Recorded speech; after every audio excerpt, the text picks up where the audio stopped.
Hello, everyone. Good morning, good evening, and welcome to our webinar. It's a great privilege for me to open this webinar on behalf of ILAC. I want to thank the organizers for this webinar, and I hope that everyone will gain information and updates from this webinar. As ILAC chair, I want to share with you in summary information. Although all of us around the world, we had a tough 2020, but still ILAC have 102 MRA signatories, more than 80,000 accreditation bodies, 12,200 accreditation of inspection bodies, and in the new projects, 560 accreditation for proficiency testing providers and 200 for reference materials. All of these require measurement traceability. The way that we work in ILAC, most of you are familiar via the MRA, which is recognition. We work via 6 regions. 5 of them are part of our ILAC MRA. Each of them is evaluated every 4 years, and they evaluated all the ABs around the world, again, every 4 years. We will talk later on about the ILAC publication, but I think that in this opening session and welcome, I want to make sure that everyone knows about the joint ILAC CIPM communique that was published last year, and the joint statement that we have with CIPM. We as ILAC promote ourselves, but also all what is related to measures via international cooperation. One of them is a consortium under the name INET-QI. You will get all the information when you will get this presentation, but the main issue is that ILAC and BIPM are among the original partner in order to promote harmonization. We also have a MOU and relationship with the professional organization around the world, as you can see here in this slide, in all areas of our life. And it's very important to make sure that each one of them will have the same proof and the same way that we handle the information. And if you need any more information, you can get it via this list. So with this short presentation, again, welcome to our webinar and enjoy your participation. Thank you.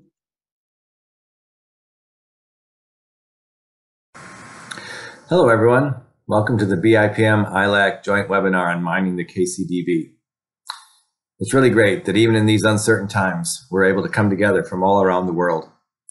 I'm Jim Olthoff. I'm one of the vice presidents of CIPM.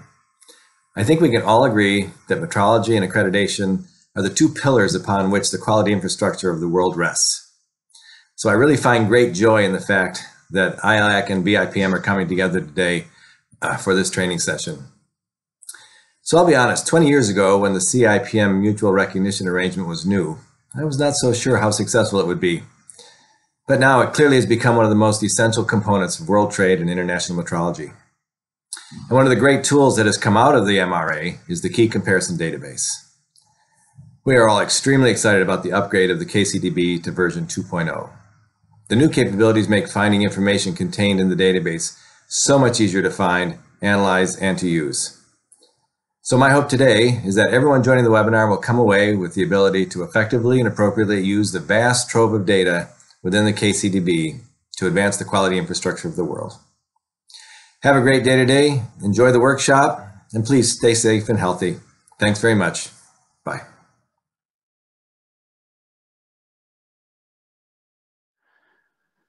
Okay, starting just a few words about the BIPM. Hopefully most of you know who we are.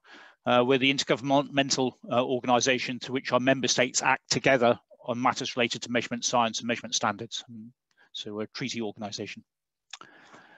And we have a very long relationship with ILAC, quite naturally when you think about the importance of metrology and metrological traceability and the work of ILAC. So I'm going to be talking a little bit about our side of the house here, about assuring data quality in the CIPM MRA.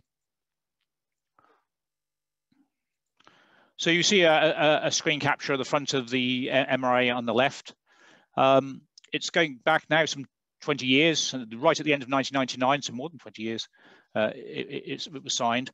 And at a technical level, it really does two things. It allows the NMIs and designated institutes, because in most countries, in fact, the NMI is more than one laboratory. It's a distributed system, often for perhaps chemistry and ionizing radiation. So the NMIs and the other designated institutes designated to hold national standards. It allows them to show and demonstrate the international equivalence of the measurement standards and then of the calibration and measurement certificates that they issue based on those standards. But it's very importantly, I've put the quote straight out of the MRA here in the box on the screen. So it's not just for us, although it plays an important role in terms of helping advance our capabilities, but we also do it thereby to provide governments and other parties with a secure technical foundation for wider agreements related to international trade, commerce and regulatory affairs. And that's a really, really important aspect. One of the key mechanisms we have for actually achieving that is through laboratory accreditation. We're a fairly small number, a few hundred laboratories. As you heard from Etty, it was, I wrote the number down somewhere, 81,760 calibration and test laboratories. So the vast majority of the work at the coalface is done through the accredited laboratory system. So this relationship is a very important one for us. So the CMCs, the statements, the calibration and measurement capabilities, they're the outcomes of the CIPM MRA. They're internationally recognized. They've been through the peer review and approval process, and they're declared by the NMIs. I'm not going to say and DIs every time. I'll just say NMIs, but I do mean NMIs and designated institutes. And they're publicly available in the database, the KCDB, and free as well. It's a resource that is free for the user. And you see these CMCs form, if you like, the top of the traceability chain that supports, well, 70,000 plus. It should be, I should have corrected this slide because Etty told me the number this morning. It's the 81,000, 82,000 labs worldwide. And there's others actually that rely on it, as well as the calibration and testing labs, as you'll hear later. In the context of the MRA, calibration and measurement capabilities, what we really mean here are calibrations and measurements delivered in accordance with 17025 and certified reference materials produced in accordance with 17034, and obviously the current versions, those standards nowadays. So you see the sort of basic process diagram for us, and you might detect straight away that there's kind of two vertical columns, and that's because we have two kind of axes for our work. On the right-hand side there, we work through the regional metrology organizations. So there are 6 of those around the world. And they are responsible for a number of aspects of the CIPM MRA. Particularly, they take responsibility for the review of the quality management systems of the participating NMIs. But they also roll out the regional key comparisons and organize supplementary comparisons. They do many other things as well, but a big part of their work is related to the CIPM MRA. On the left-hand side, we have our consultative committees. We actually have 10 CCs. One of those is horizontal. It's a CCU, deals with units. Then the 9 topic areas. So these are the experts from the leading laboratories, and they are really setting the technical aspects of what is going to be acceptable and what isn't acceptable, and they're reviewing the outcomes. So what's really important is that these two parts work together, and that's achieved through the CIPM CC working groups, where they ensure in those working groups related to the MRA, there's representation from the RMOs, which brings it all together, ensures some consistency and technically valid application. And you can imagine this is quite challenging, as you know from the accreditation background. There are countries for all different states of development and so on, but the process works for everybody. So in very simple terms, an NMI here has, it's got a good solid quality management system that's being tested. It's proving itself scientifically through its participation in the comparisons. It is, of course, establishing metrological traceability. And then, having done those things, it's in a position to then declare, propose its CMC, which goes through a two-tier review process. It's reviewed inside the region, and then having passed the regional review, it's passed on to an interregional review. And only after that is it able to be published in the KCDB. So everything that's published has been through this process. You're going to hear a bit more about some of these aspects later, but basically the CIPM and the BIPM organize the top level of comparisons for the leading laboratories. The RMOs then use these same protocols to organize key comparisons in their region with wider participation, and some laboratories to link it so we can do the statistical linking. They then organize supplementary comparisons as they're needed for a variety of reasons. So the comparison is a fundamental mechanism of the MRA, and it allows us to establish the degrees of equivalence between the measurement standards. The NMIs demonstrate their capabilities and underpins our peer review. One of the very nice things about the CIPM MRA is all the evidence is available. Everything is published, so the comparison reports are published in the KCDB along with the CMCs. Turning to the quality management side, when the MRA was written, it allowed some alternative approaches, but in recent years, we require for CMCs compliance with ISO IEC 17025, and if they're producing reference materials with ISO 17034. So that's a sort of basic requirement. The RMOs are responsible for the peer review of each of the quality management systems for each NMI, DI. It's their choice whether they choose to use support from an accreditation body or do this directly. So inside each country, they will make a decision whether they want to be accredited or not. That's a national sovereign decision. But the RMO is able to say, we really would prefer people to do that. And what we generally see is not an absolute rule or anything, but we tend to see is those RMOs with more emerging countries tend to put a greater reliance on accreditation. We find Afrimets, for example, for Africa, really uses accreditation very strongly. It's also widely used in APMP, less so in Europe. But it's a choice. It's not a mandatory. One way or another, the RMO has to satisfy itself that the quality system rules and requirements of the CIPM MRA are satisfied. Of course, the backbone for us as technical people is the metrological traceability. Inside the terms of the MRA, really there's two possibilities for an NMI. One is to do a primary realization or representation of the units themselves so that they actually do the realization. The other is they can take their traceability to the SI via another NMI or DI inside the CIPM MRA and with an appropriate CMC in the KCDB. They cannot step outside of that, so they can't go somewhere else for that traceability if they want to use it inside the MRA. And that relates to the responsibilities that they're signed for in the CIPM MRA by the directors in terms of what they're prepared to recognize.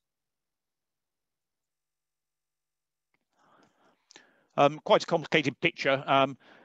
Just three things to note here is there is the review inside the region, the review outside the region, and when that's satisfied, the publication in the KCDB, which is publicly available and free.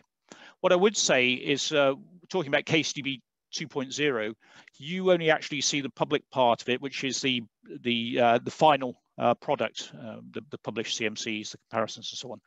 But it also incorporates a system that was a separate system in our previous life, which is the platform for undertaking the review. So nowadays, the CMC is actually written from its inception straight onto the database. And what we're doing in the early part, the part you don't see, is managing who can see that, who can review it, the timescales, who can comment, and who can release for the next stage of review. So that's also all managed within the system. It's just that you won't see that part of it. You just see the outcomes rather than the process behind it.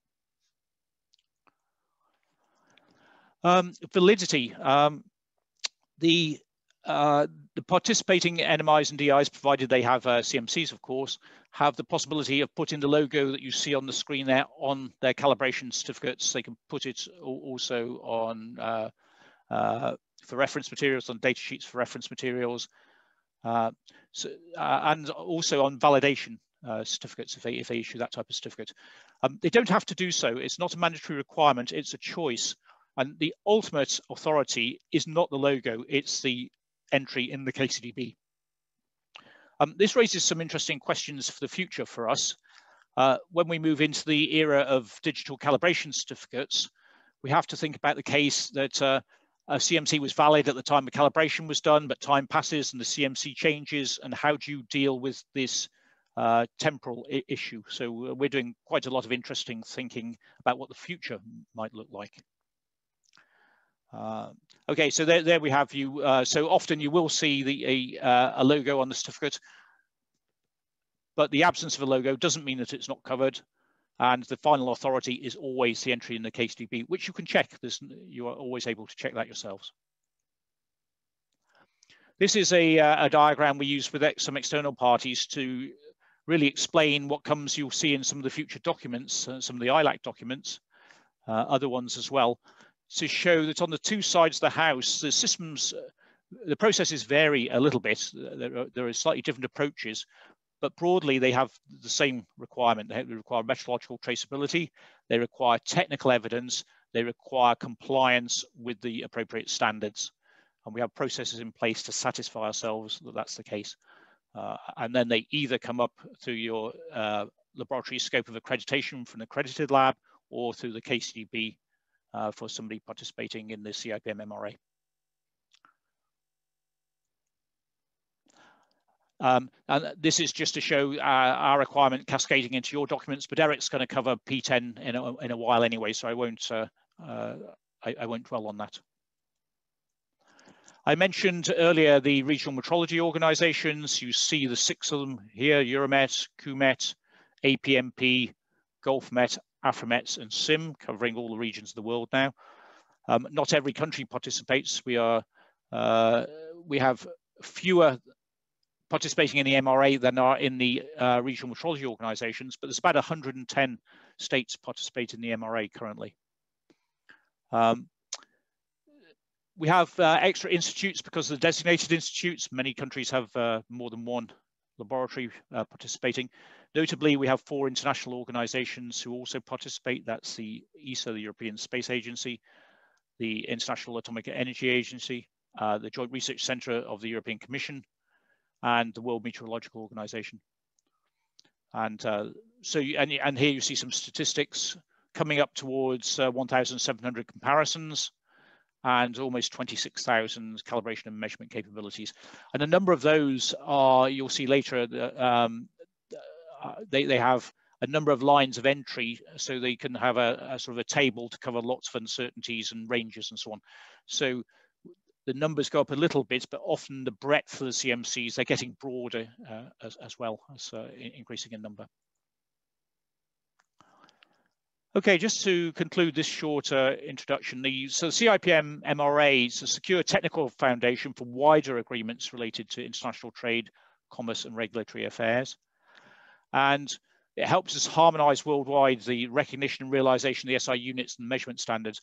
It's actually a really good tool for us to improve as well. We can see how we're performing in a sort of benchmarking way amongst ourselves, or when we're getting it wrong. And it helps ensure the mutual confidence through the peer review process. That's the quality systems and the CMCs, underpinned by the science of the measurement comparisons. And we ensure in it that there's a reliable route for metrological traceability.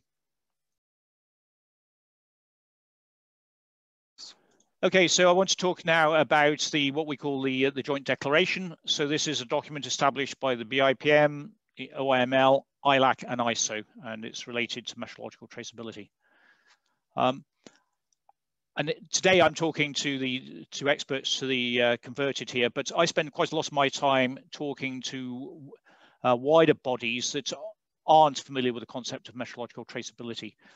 So this is a kind of a slides now that I use with them, because they don't even, in fact, often they've never even heard of metrological traceability. it's never occurred to them. They might have heard of a calibrated instrument, but not really thought what lies behind that calibration.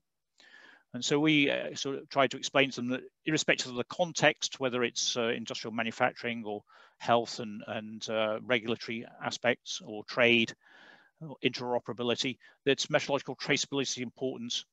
It's one of the techniques we use to try and ensure that the measurement results are right at the coalface where they're used. And how these results are used to provide calibrations, which in turn allow us to do effective testing, which allow us to do things like conformity assessment, to ensure this interoperability, reliability, regulatory compliance. So the language down on the second bullet point is a language that they understand. And for example, I sit in the, or my staff in the WTO TBT committee, looking at technical barriers to trade. And we do presentations like this, just reminding them that the importance of your arrangements and what lies behind it to ensure that we don't have problems related to the acceptance of measurements. And the big message I bang home is that metrological traceability is a primary tool, enables us to get the measurements right, so that what lies behind the infrastructure is important for them to achieve their objectives. That's what the document looks like, and you can download it off either the ILAC website or our website as well. You'll see if you look at the cover that we actually first established this as a quadripartite document in 2011. We did a modest update in 2018, and that was really updating the standards and reflecting that, I think we reflected that GulfMet's existence and wanted just some cleaning up. And at the same time, it was agreed that it could be referenced in the annex of ISO 17025, ISO IEC 17025. This is the guts of the document. It's the recommendation, and really it's saying that you should use our arrangements, one or two other things, but I actually generally use a graphics slide to talk about this. So let me move on to that rather than read all that text. So what I try and talk about is that we have laboratories accredited to 17025 through the bodies that are signatories through the ILAC process, and we have NMIs, and that you can come up this tree, and either way it takes you very successfully back to the International System of Units, the SI, except in those cases where we can't do it, when we have other possibilities, and that this infrastructure lies behind the ability to have the good high quality measurements at the place of work, at the point of work.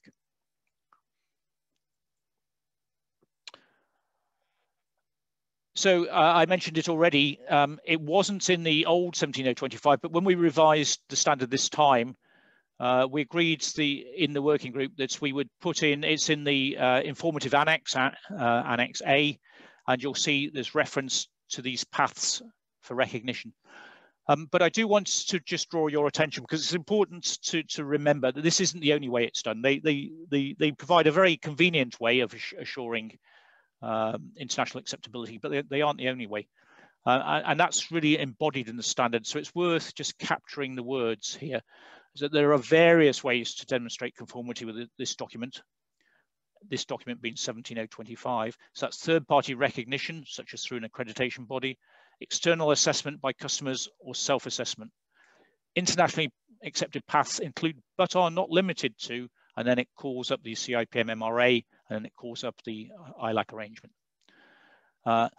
So it gives a nice, easy way to be sure. A regulator can do something different. They can go and do the hard work themselves and check in a particular circumstance. And sometimes they do need to do that. Sometimes they do that. We talked about it underpinning wider agreements. So I've just captured this one as an example. This is some work we did 4 or 5 years ago now with the European Aviation Safety Agency, where they were starting to require all the aircraft repair shops around the world send the instruments back to Europe. So we worked with them to say, no, you have the possibility through the CIPM-MRA and the ILAC arrangement to have it done in situ, provided it's properly covered and internationally recognized, and they accepted that.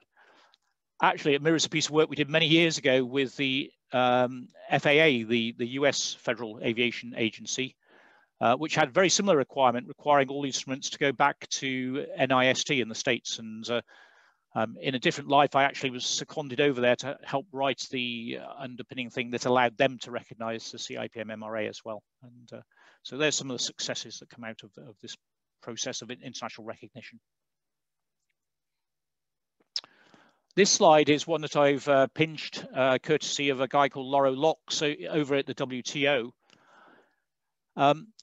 Because conformity assessment is a very big aspect of trade barriers, or avoiding trade barriers. So the international recognition of these facilitation tools allow test results in one country to be accepted in another country. And that's a massive reduction of trade barriers if you can do that. And on his slide, you see here that he actually mentions systems such as the ILAC, IAF, and so on, other schemes as well as being important. Talks about recognition of foreign conformity assessment results, for example, through accreditation, other aspects. So you get an explicit mention in the WTO, at least when they're out talking about how to do it well and how to avoid technical barriers. Our part's a little bit hidden because we're underpinning. In fact, if they sort of follow this advice, you get our stuff wrapped in there anyway, because our work underpins your work.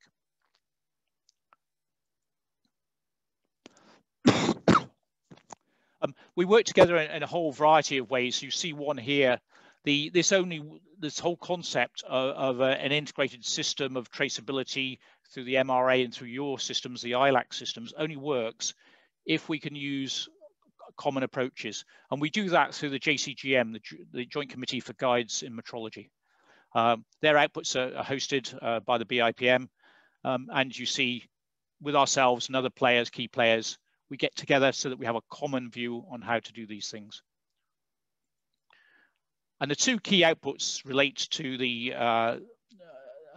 GUM and its associated elements, which is the guide to the expression of uncertainty in measurements, and then the vocabulary. So we can only have this common view if we have a common vocabulary and a common agreed way to address measurement uncertainty. Measurement uncertainty, of course, being critical to conformity assessment, because you need to know what to do when the uncertainty is around the decision point.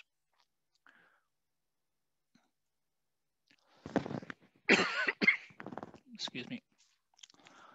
Well, I'm preaching to the converted, I hope, in this audience, that you probably all know as well as I do the VIM definition of metrological traceability, but I very often have to show what that actually means in practice, and I have used a simple diagram here to talk the way through from the definition of the unit right through to an instrument used in a factory, so that they understand what we actually mean when we're talking about the concepts of metrological traceability.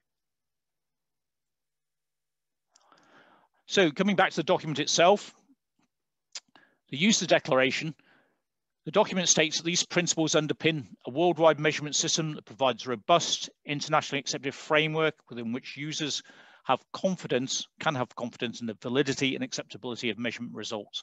It then goes on to encourage people like legislators and regulators to refer to the arrangements, to accept the results made within them, and thereby to avoid these technical barriers to trade. And we also invite other interested parties to endorse these principles and make use of them in their own work, which is exactly what you saw with the European European Aviation Safety Agency on the slide earlier. So let me conclude this little part. So we, four organizations, assert that international consistency and comparability of measurements are required to achieve the missions of our own organizations. That international consistency and comparability can only be guaranteed if measurement results are metrologically traceable to internationally recognized references. That we all collaborate and with other stakeholders in the JCGM, which issues important documents like the VIM and the GUM.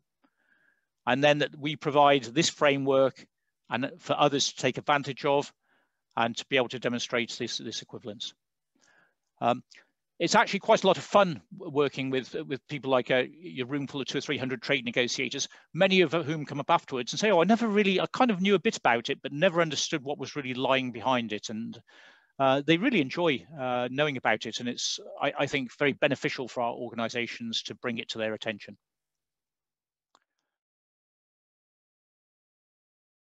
I am the chair of the ILAC AIC, and I will give you an overview about some of our documents and also about the use of the KCDB.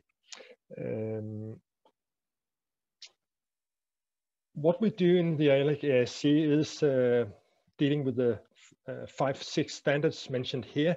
It's a rather big technical committee, and we have a lot of working groups to deal with those issues. The first standard is the 17025, which is used for calibration and testing, and that is the primary one when we talk calibration, of course.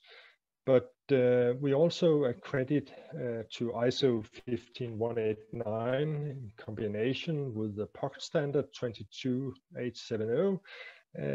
It is so that the biggest area of those three areas is the testing area, and then calibration is approximately equal to the medical sector in the sense that we have about 10,000 calibration laboratories covered by the ILAC arrangement. And then when it comes to to reference materials and proficiency testing providers accredited to 17034 and 17043, then it's much fewer organizations we have accredited here, below 500 for each of them. And then a new kid in the kindergarten, it is the biobanking standard, ISO 20387, which it was agreed only 2 years ago that it was suitable for accreditation, and now we are starting up doing the first accreditations on that standard. And then I would also mention that we have a lot of liaison activities, not explicitly with the AIC, but with a lot of connections to the AIC. And that is not the least, first of all, probably BIPM, and then OIML, ISO, IEC, which were involved in the quadripartite declaration on metrological traceability, as Andy mentioned, and then ITU, WADA, MC, to mention some others in the area of telecommunications, doping, and forensics. What are the benefits we can have as accreditors from the KCDB? Well, first of all, it is the source about what are the CMCs of the NMIs and designated institutes. And some of us actually accredit a lot of NMIs and designated institutes. For instance, in my own country, it's declared by law that you have to be accredited. So it's important to know what's in the KCDB. Then, in any case, the CMCs, which are in the KCDB, they are simply the benchmark for how low can you go, what is possible, what is not possible. And knowledge of such CMCs in the KCDB, it should be known to laboratories, especially those working at high levels, maybe have primary realizations of the SI, and also for the assessors in general, and of course also for the highest levels. They need to know what is state of the art. Then at the next step, I mean, assessors assess laboratories, and then other persons make decisions and grant accreditation. And for them, it's also important that you can look into the KCDB to see if the assessment actually supports something which is possible. And then finally, when you have queries which happen from time to time about reported measurement uncertainties, which sometimes are not as low as the CMCs, but in some cases maybe are very close to CMCs, or at worst even below, then you have to resolve such queries. Having said this, also be aware you can't find any service in the KCDB. You cannot find balances, you can find mass, but you can find calibers, just to say that there's a lot of difference in the how fine the grid is in the KCDB, depending on which area you look into. The documents we have in the AIC, which are relevant for metrology and calibration, are on this slide.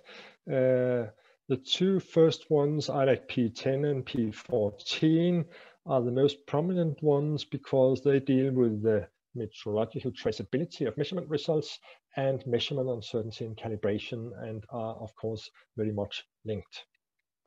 I will tell you a little more about those two in the next slides. Then we have also the joint ILAC CIPM communication. Andy will talk about that later. And then we have two other documents which are also relevant. ILAC G8 about decision rules and statement of conformity, which was developed in the form it has now in the last 5 years. And it's closely related to the document developed in the JCGM, the Joint Committee for Guides in Metrology, JCGM 106. This guide actually broadens the field from the very scientific ones in calibration to the ones we have in testing. So it's not just decision rules for calibration, but in testing where the most parts of conformity with requirements are made. Then we have ILAC P9, ILAC Policy for Participation in Proficiency Testing Activities, which is under revision. I will tell a little about where it is right now, but that will come in the next slides. ILAC P10 first. It is based on the second edition of ILAC P10, which was developed in 2013, which was a huge fight over many years to establish the pillars of this whole setup, which now is very well implemented in new 17025 from 2017. It is in line with the BIPM-ILAC ISO declaration on metrological traceability that Andy also mentioned just before. And the main content of this policy is the so-called routes 1, 2, and then 3A and 3B. The first route 1 is actually traceability to NMIs, which are participating in the CIPM MRA for that specific service. And route 2 is those who are accredited and where that service is covered by the ILAC arrangement. And then we have route 3A and 3B, which are, the first one is NMIs, which does not participate the CIPM MRA for that service, and 3B is laboratories where the service is not covered by accreditation under the ILAC arrangement, and it can be a non-accredited lab or it could be an accredited lab providing the service outside accreditation. Those routes 1, 2, 3A and B are largely unchanged. So the fundament made in 2013 is still holding. So what has really happened? Well, first of all, it has been updated to reflect the changes which was made to the ISO 17025 2017, and then it has been renewed in what is relating to reference materials. So now you will see routes 4, 5, 6, and 7A and B. And I will not go in details with those, but say that due to the heavy development with reference materials, for instance, that ILAC has now have an arrangement, MRA on this, on reference materials, then we have a route, for instance, 5, which is reference materials covered by the ILAC arrangement, and then route 4 that is covered by the CIPM MRA, similar to routes 1 and 2. And then we also have a special route for the reference materials used for the medical area, which are covered by the JCTLM database, which is route 6. You could say it's very much close to route 4. And then 7A and 7B actually mirrors 3A and 3B for those cases where traceability to the SI is not possible. By nature, the P10 actually matched the new CI, where we no longer talk about having national standards, but we talk about having traceability to the SI. So this is also included in the new version from 2020. The implementation of this revised P10 is July 21. P14 was also issued in 2013. They have gone hand in hand, those two documents.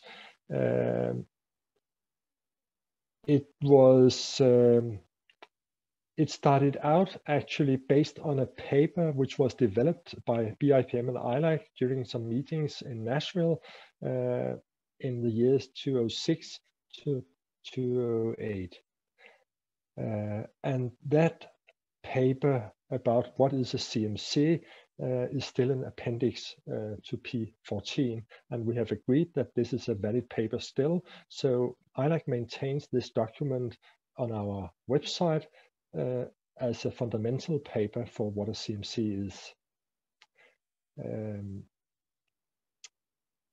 This paper in 2006 actually led to us being able to make a P14.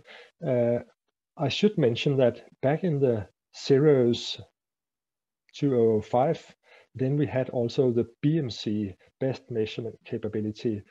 And the paper here actually explained that a BMC and a CMC was the same. And that was then changed so that we converted to the same word CMC for the BMCs. And what happened then is that in 2017, the CMC as defined in the P14 became integrated into 17011, which is the standard accreditation bodies have to comply with. And that standard defines what is the scope of accreditation of a calibration laboratory, and that is the CMCs. In general, the text is updated and references for both 17025 and 17011 have been updated. And then it has been slimmed a bit, and the language has been simplified in general. Here we have very few substantial changes, except one which requires the identification of method and procedure, method or procedure in the CMCs. This is a change because that was not originally in P10, but that was changed in ISO 17011, and consequently the P10 also had to comply with the new 17011, and that meant we have to identify the methods procedures for a specific CMC. And that may be by a name of a sub or by some other identification. The implementation for this document is March this year. Finally, ILAC P9, participation in proficiency testing. This is a document under review, and it will address PT for any organization performing testing and or calibration, and that may not always just be test laboratories or calibration laboratories. In some cases, inspection bodies or biobanks or reference material producers also may be doing testing or calibrations, and in such case, PT may be relevant. So we have in general updated our policies P9, P10, P14 so that it makes sense to apply them outside the narrow borders of calibration and testing or both areas. The main requirement in the P9 was that you have to participate PT prior to becoming accredited. this requirement is not born into the 17025 and 15189. So it needs to be established somewhere else, and that was and is in P9. But I will not talk so much about the changes because the document goes out for a 60-day ILAC circulation, and it is going to happen within the next week or so. So be aware, those of you who will sit in the ABs looking for that document, because it will come soon. And I think with this slide, I have concluded what I wanted to say here today. Yeah, this is on the ILAC CIPM joint communication on the accreditation of NMI calibration services. And by NMI, I mean NMI and designated institutes in the meaning of the CIPM MRA. We collectively developed this document because it's a little bit different doing the accreditation of an NMI, and very particularly because we want to avoid the duplication of work that's not necessary. So we have a number of NMIs. Remember, they have the choice of whether they're accredited or not. Those that are, they don't want to do the same thing twice. They want to be able to use the same evidence in both directions, do it once and use it for both processes. And this document facilitates that process. Okay, so duplication of the processes are avoided as far as is practical with this, if you follow this document. So there it is. You see it again. It goes back to our very productive period. Actually published first in 2012. We wrote it a little bit earlier than that. Again, updated recently with some very minor changes. It doesn't really change any of the principles at all.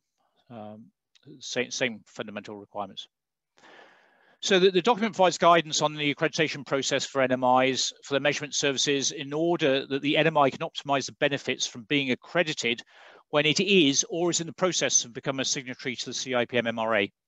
And also it just generally facilitates the process for the accreditation bodies so that they know that they are doing the best job they can for their customer for the NMI. So the requirements are a little bit different from a routine accreditation. The guide isn't that very long. It has 6 parts of it, and we'll pick out some of the key elements of each part and go through. So what it says is that the following items need some particular attention from the accreditation body when accrediting NMIs that participate in the CIPM MRA.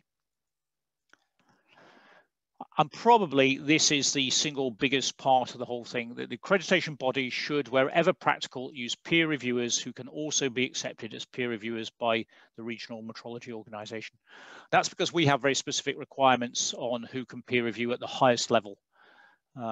So it's very, very frustrating for an NMI to go and get accreditation and try to use that as part of its evidence for its CMC claim, for it to be said, no, sorry, these aren't internationally recognized peer reviewers that you've used, and therefore we're not going to take this as evidence.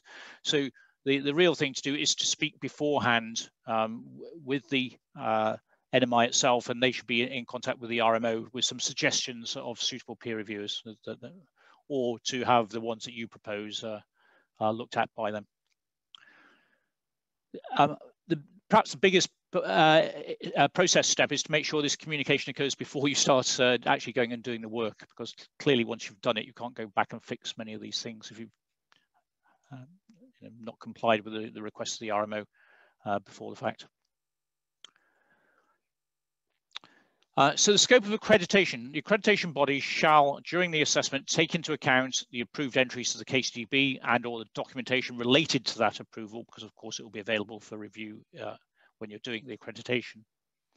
We place an obligation on the NMIs at any time to inform the accreditation body of changes that affect the scope of accreditation, because they might well be performing comparisons in our system, and perhaps they find that, well, they've not performed as well as they should have. They not only have to take some action inside our system, we place an obligation on them to do so in your system as well. Now, although the entries in the scope and in the KCDB may not look exactly the same, in principle, they represent the same information. And why is that? It's because it's the same definition of a CMC, so it should be the same information. I'll come back to this point though. The AB should encourage the NMI to align as far as practical the scope of accreditation and the services provided under the CIPM MRA. And that's just common sense again, because it's the CMC is the same thing in the two systems. So quite sensible requirements. We would then say that results from participation in comparisons, such as the comparisons registered in the KCDB, should be taken into account. All this work has been done. It's there as evidence for you as accreditors to look at. So please look at it. Now, may be the case, and Eric touched on this earlier, where the NMI provides services at an industrial level, where there is no CMC comparison or no detail at that level of granularity. So in that case, it could be that you require further participation, perhaps in a PT scheme or something. The comparisons are pinning points. They don't cover every type of instrument in every case. So there are things between where you might require additional evidence. In principle, we agree that there might be supplementary criteria set by the RMO. If so, of course, it makes sense to have that discussion. Is there something else that you need aligned with this? In practice, there isn't really very much that I've seen that is supplementary to the things that we've already covered. But the main thing is to go through first and make sure before you do the job that it's going to satisfy your customer so that they can use it to the maximum extent in both of the systems. One thing for us is the accreditation to be useful has to be readable. So the report really is very beneficial if it's in the language used in the RMO for the review process, and generally that's English. In most of the RMOs, that's English. But you can check with the RMO what they're prepared to accept. They will accept a short summary translation as well. So again, it needs a discussion between the AB and the NMI. This is what we're proposing in the reporting. Strictly the responsibility is with the NMI to discuss with the RMO. You should say to them, have you checked with your RMO that this is going to be okay? Are we meeting their requirements as well? This is the third bullet. Used to be an issue some years ago. I've not seen it as an issue in recent years. The accreditation body needs to understand clearly that part of the information that is passed back to the RMO is the names of the assessors and technical experts. Now, going back 10 years, I used to see objections to this under confidentiality. Both ILAC and ourselves agree that provided the NMI or DI being accredited agrees, then there is no problem to provide this information. And without it, clearly the RMO is not going to accept the report as part of the evidence under the CIPM MRA. So it's an essential element. So the actual decision-making part and granting of accreditation, generally the scope and uncertainty of an NMI accredited calibration CMC should be neither smaller nor larger than that represented in the KCDB. Now this is obvious because, as we said a number of times now, it's the same thing. The definition is the same. So whether it's declared through one system or the other, it ought to be the same thing. However, in practice, in reality, that's not always the case. And this might be because of timing and the process of sequence of approvals. So it could be, for example, that somebody has come to us, they've just done a comparison, they come to us very quickly and say, look, we did very well here, we want to reduce our uncertainty, and we do a quick review, and we say yes, but they've not been through the accreditation process with yourselves just because of timing. Or it could be the other way around. They've had an accreditation visit, they've presented some evidence, convince the accreditor, and that evidence is going to be provided later to us. So that you can get these steps because of timing and scheduling differences. Something else as well, in the KCDB, we have a sort of common format for displaying the information across the world. It's pretty much the same everywhere. You don't quite have that in accreditation, and none of those actually align between what we do and the various versions of what you do. So because there's no alignment between the way the information is actually presented between scopes of accreditation and the KCDB, you shouldn't always expect the format to look the same. Okay, so the same information, but it might be presented rather differently depending on the appropriate circumstances. And so where to find the document I've just talked about, we have it on our website. This is the joint ILAC CIPM communication regarding the accreditation of calibration and measurement services of national metrology institutes. And there you see the same document on the ILAC website. I guess most of you will go to the ILAC website to get it. Final thing to say is some of the regions have taken this information and developed it into their own regional guide. It will be compliant, perhaps might add some more regional specific information.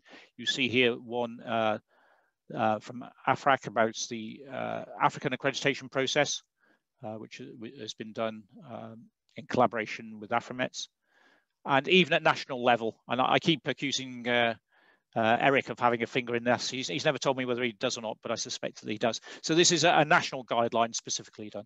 I'm not sure how many of those there are. But, certainly there's one, the DANAC one. Okay, thank you. That's quite a whistle through. The main thing to remember is there is a guidance document. If you're going to accredit an NMI or an institute designated under the CIPM MRA, take a look at the guidance document first and then just follow the steps in there.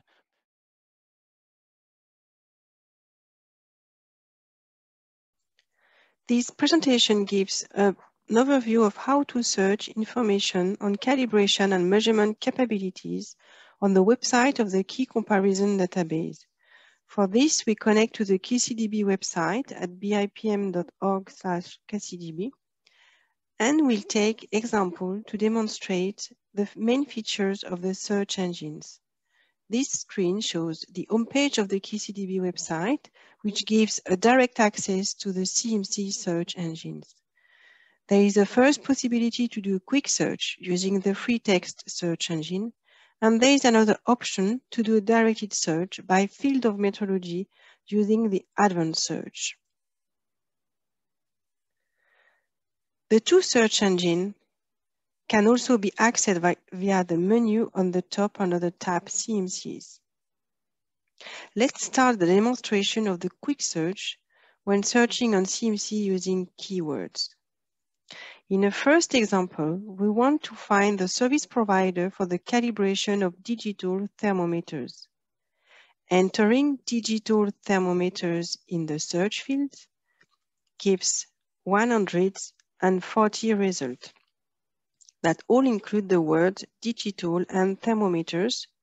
And we want to highlight here that the space between the two keywords is interpreted by the search engine as the logical separator and A and D written in capital letters. The page of results lists the CMCs declared by the National Metrology Institute or the designated institute from the states or the economies participants in the CIPM MRA. In addition, each paragraph contains CMC information, including the quantity being measured, the CMC value, the CMC uncertainty value, the instruments, the method of measurement, parameter of measurement, the date at which the CMC was approved by the GCRB, the internal service identifier reference by the institute in the KCDB. The quick search engine is based on Elasticsearch, which has been programmed to index all those fields of CMC information. Therefore, it offers the possibility to the users to search CMCs using an extensive number of combinations of text terms. In order to find a particular service provider, one can scroll amongst the page of results and reach the country and the institute of interest. Another way to reach the target country or institute will be to trigger the filter on the left side of the screen. We notice here the number of hits for each filter that are indicated between brackets, and this number will remain identical after any filtering action. Looking at the filter under geographical location, we notice that one can extend the list of filter, hide the list of filter, deselect the filter from the list, or select all filters in the list. In our example, for the selection of the service provider from Norway, we select the term Euramet and the geographical location. And we now see the countries within the European region amongst which the CMCs are distributed. And by selecting the country Norway, we now read the 9 CMCs declared by the Institute GV for the calibration of digital thermometers. The search engine also worked with the commonly used logical operator OR, written in capital letters. So for instance, entering digital OR thermometer returns CMC containing both terms, and in this case, 1044 results. We notice now that the CMC are distributed not only in the thermometry, but also in additional metrology area, such as time, electricity and magnetism, time and frequency, and even ionizing radiation. The search engine has also been programmed to apply a fuzziness of plus or minus 1 character to avoid misspelling or to capture plural or singular terms.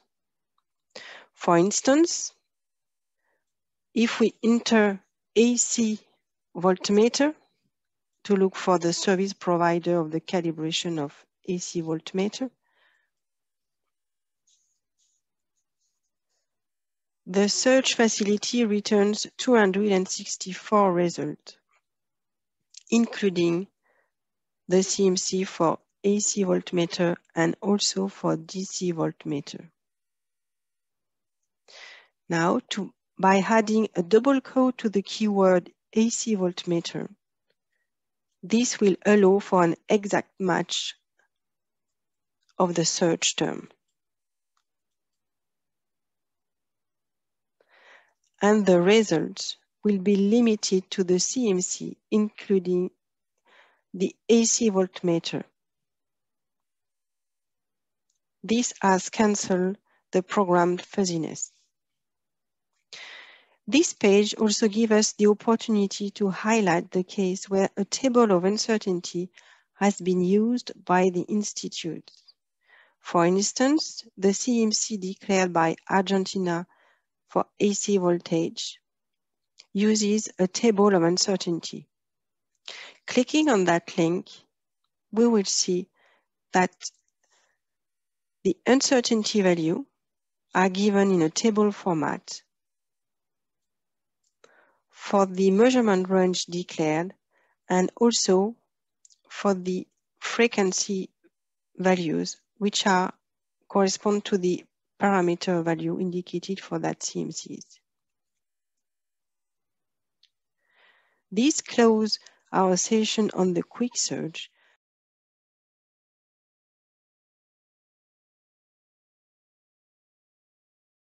The following part of the demonstration will focus on the advanced search engine. The advanced search engine is set up for each of the metrology areas in the 3 domains of measurement: general physics, chemistry and biology, ionizing radiation. We choose now mass and related quantities to illustrate the main features of the search facility. This screen shows the advanced search page from which one can switch to another domain of measurement: general physics, chemistry and biology, ionizing radiation, and can also switch to another metrology area under general physics. We notice that in addition to the free text search box, there are additional filters: branches, service, subservice, and individual services. Those are related to the classification of service defined by each consultative committees, and this information can be downloaded from the bottom of the page. If we scroll down the page, we see the list of classification of service pointing to the correct PDF. We now take an example to find the service provider for the calibration of mass standards of 1 milligram with an uncertainty of 0.5 microgram.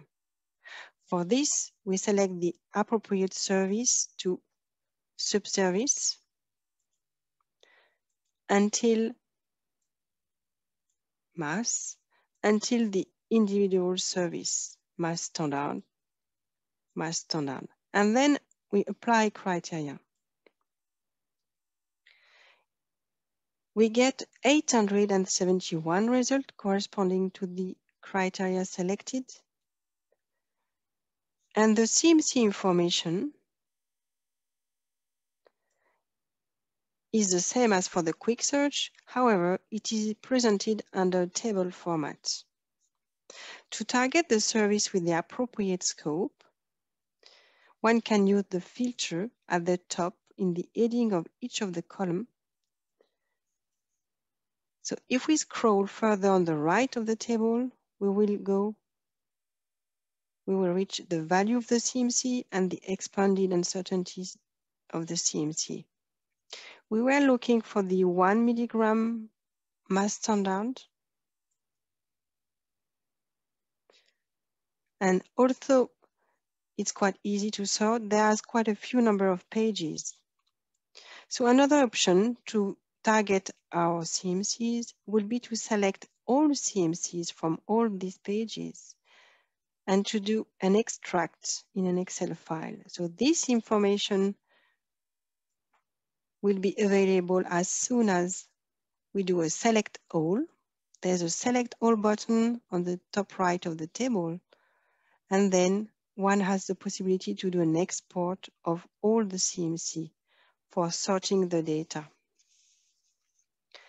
However, there is a third and better option, I guess, to be used, and this is the numerical search functionality, which has been implemented in the KCDB. This functionality is accessible under other filters.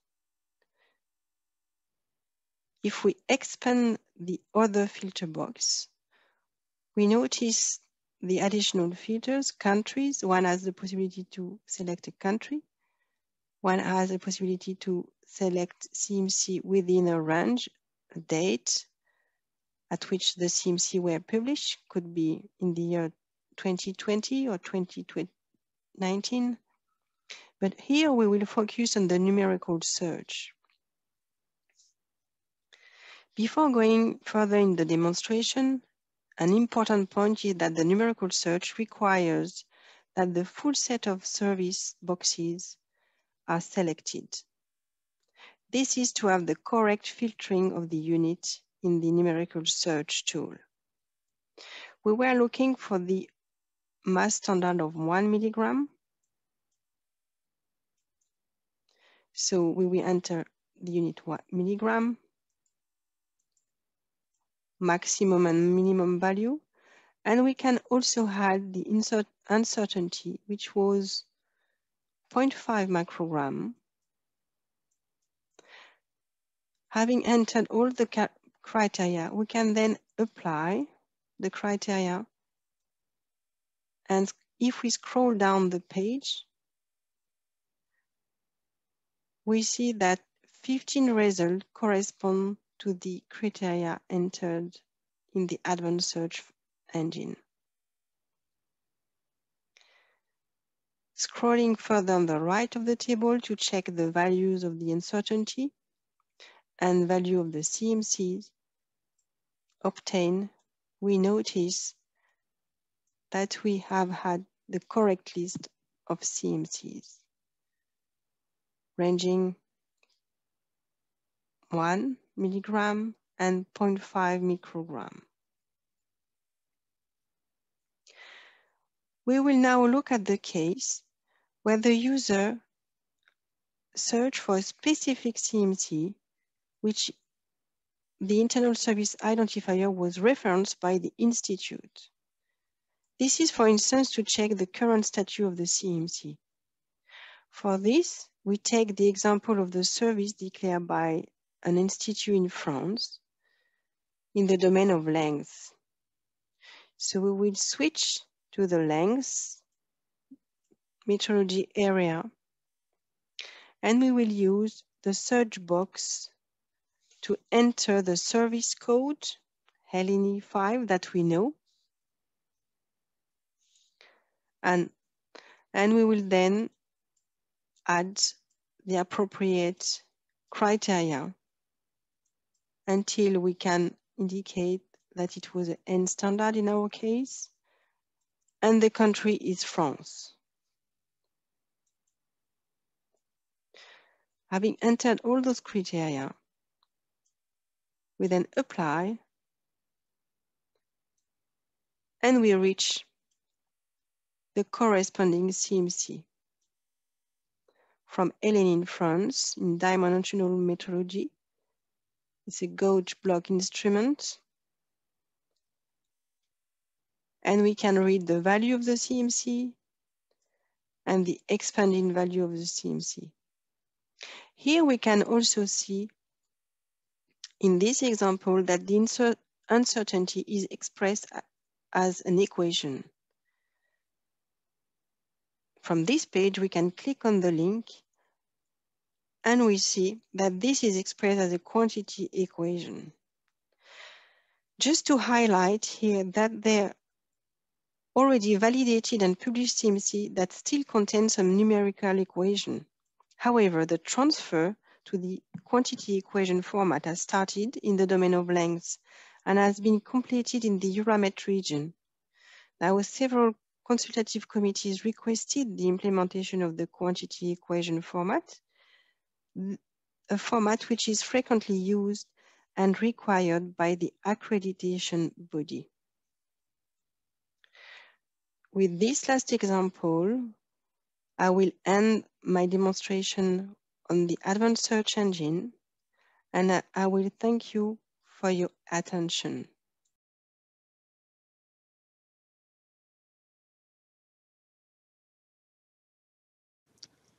The search facility for comparisons may be searched directly on the KCDB homepage or via the Comparison tab. There are two types of search available: the quick search, a free keyword search where one or several keywords may be indicated, and an advanced search using predefined menus as guidance. We will first use the quick search. We here indicate thermometer, which gives us 67 search results. The free keywords are subject to a so-called fuzziness, allowing to deviate from the search target by one character. Due to the fuzziness, adding an S to thermometer to make it thermometers gives us the same search results. Indicating the search word within double quotes removes the fuzziness. To the left, we will find a set of filters where the numbers within parentheses indicates the number of hits before filtering. We are now interested to find a planned key comparison for standard platinum resistance thermometers and uncheck the filters accordingly. We find two results for this example. We may also combine several keywords. A space between the words is interpreted as "and." We will now search for water triple point cells. Typing only water will give 85 hits. Adding triple will decrease the number of hits to 10, allowing to find the contents where water triple point cells are included. Making the typo triple with 2 P's will not prevent us to find what we search for. If we now write water or triple, we get 93 hits, a larger number of hits, which is logic, as we have expanded the criteria. We will now see how to use the advanced search. If you do not indicate any criteria, you will get a list of all registered key and supplementary comparisons by pressing Applied Criteria. By refining the criteria, you may search on metrology area, subfield, comparison type, the implicated body. In the section Other filters, you can filter on the country, the present status, measurement period, and validity. You may also add one or several keywords. We will here search for chemistry and biology. And we will search on electrochemistry. We will then press Apply Criteria. We get 42 results. The histogram to the far right indicates that a graphical representation is available on the associated web pages. You may export the contents to a spreadsheet by selecting a number of comparisons, or select all. We are now looking for a key comparison for pH. pH is hence a keyword. We will see that as pH is very short, it will be confused with H+, which will give a false hit for pH. We will therefore place pH within double quotes to indicate that no fuzziness should be applied. We will now select one of these comparisons to observe the typical contents for a key comparison. APM-PQM K18 2016. This is a key comparison registered for the RMO APMP. You may already see to the left that several comparisons are linked to the CC comparison, in this case a CCQM comparison. Who has determined the key comparison reference value? CC stands for Consultative Committee. CCQM stands for the Consultative Committee for Chemistry and Biology.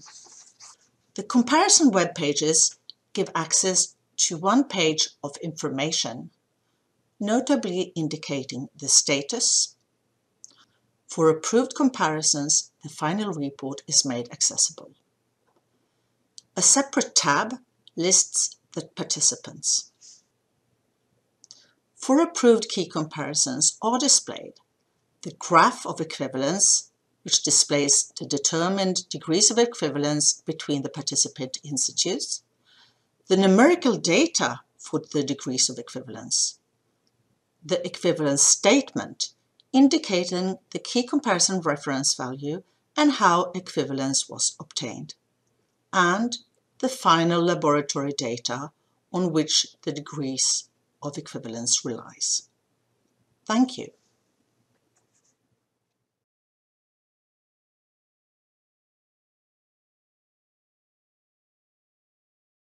API, what is it? How does it work? And why have we made this development? API stands for Application Programming Interface. If you don't know what it is, we can compare an API with a waiter's role at a restaurant. The guests order their dishes. The waiter brings the order to the kitchen. They cook and call the waiter when the order is ready. The waiter brings the meal to the guests. So, let's see how it works. When you visit the KCDB web today, you can do a search by either indicating free search keywords or using a menu-based search. You are then interacting directly with the database, and the search results are listed on the screen.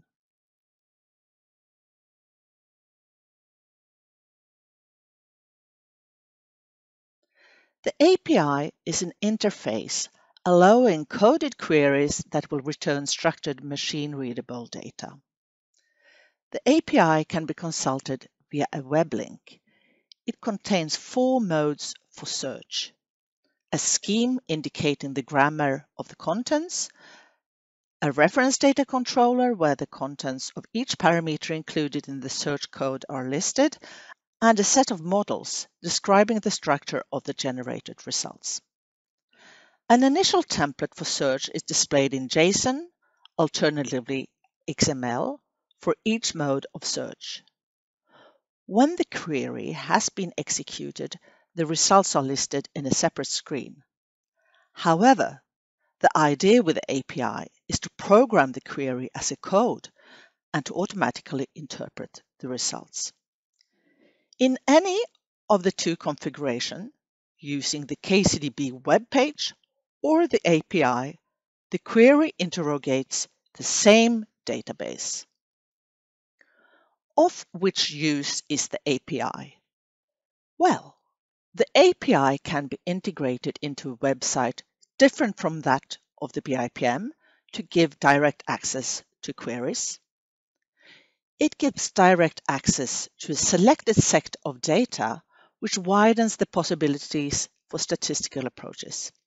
The API may provide the basis for digital calibration certificates, for example with a direct link to the initial calibration and measurement capability, or by importing authenticated CMC data. The API is a step forward towards big data, creating the possibility to benefit from information issued from different sectors by combining them using findable, machine-readable, and interoperable data. Thank you.